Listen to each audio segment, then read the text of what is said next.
ये डिस्कशन जो अभी होगी ये सिर्फ और सिर्फ आपके नॉलेज से एक है, कि आपको याद करने की जरूरत नहीं है, ध्यान से देखेंगे। मेरी आवाज क्लियरली आ रही है? Yes sir. ठीक है, आई रिपीट, ये न्यूमेरिकल प्रैक्टिकल पोर्शन में आपको किसी भी तरीके से हेल्प नहीं करेगा, अंडरस्टैंडिंग आपकी इंप्रूव करेगा, इसलिए इसको प्लीज रीड करेंगे, अंडरस्टैंड करने की कोशिश करेंगे, don't learn it, just understand it. What are the objectives of cash flow statement? बनाई क्यों रहे हैं, पर्पस क्या सॉल्व होगा इससे?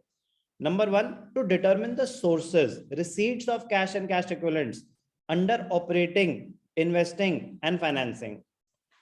टू डिटरमिन द सोर्सेज, पैसा आ कहां से रहा है।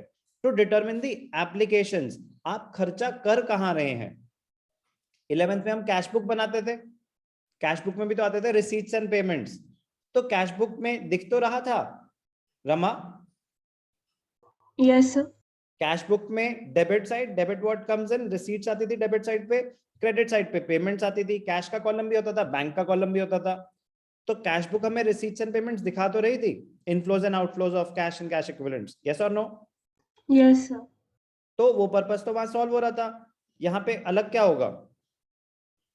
सर इसमें बाकी के कैश इक्विवेलेंट्स भी होंगे, करंट इन्वेस्टमेंट्स, मार्केटेबल सिक्योरिटीज, बस यही डिफरेंस होगा। एंड इसमें बाकी सेग्रीगेट भी करेंगे operating and investment activities and all. Very good answer, perfect answer, this is the right answer, that was not the reason, current investments की वजह से नहीं, सेग्रीगेशन।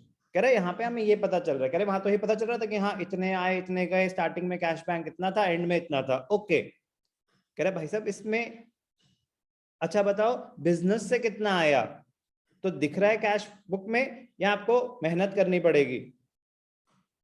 मेहनत करनी पड़ेगी। तो वो मेहनत हम करेंगे।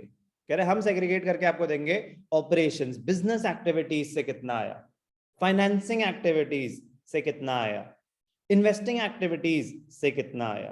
क्या है ये एक्टिविटीज, वो तो भी हम डिटेल में पढ़ेंगे, but the point is segregation होगी, क्लासिफिकेशन होगी, इनफ्लोज सोर्सेज की, आउटफ्लोज एप्लीकेशंस की। तो टू मोस्ट इंपॉर्टेंट ऑब्जेक्टिव्स, ठीक है। Third, to determine the net change, क्या चेंज रहा, जब स्टार्ट हुआ तो कितने पैसे थे, कितने आए कितने गए, एंड में कितने हैं। To determine the net change in cash and cash equivalents, ये कोई इतना इंपॉर्टेंट ऑब्जेक्टिव नहीं है, क्योंकि वो तो आपको कैश बुक भी बता रही थी। कह रहे opening balance 50 crore, closing balance 70 crore, तो कितना हुआ net change, 20 crore.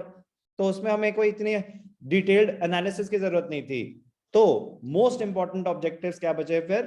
To determine the sources and applications, पैसा आ कहां से रहा है, जा कहां रहा है, most important objective of cash flow statement.